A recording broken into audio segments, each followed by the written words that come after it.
বিসমিল্লাহির রহমানির রহিম। আসসালামু আলাইকুম। আগামী নির্বাচনে প্রার্থীদেরকে ভোট দিবেন।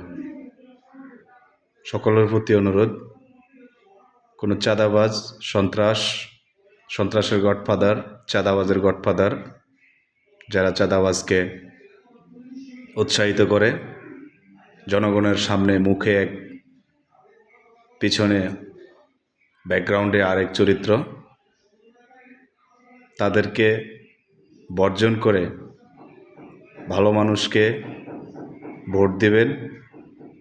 টাকার কাছে আপনার ভোট যাতে বিক্রি না হয় সেদিকে সবাই খেয়াল রাখবেন।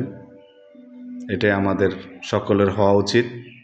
আমরা প্রার্থীদেরকে ভোট দেব, কোনো দলকে নয়। সকলের জন্য শুভকামনা। আসসালামু আলাইকুম।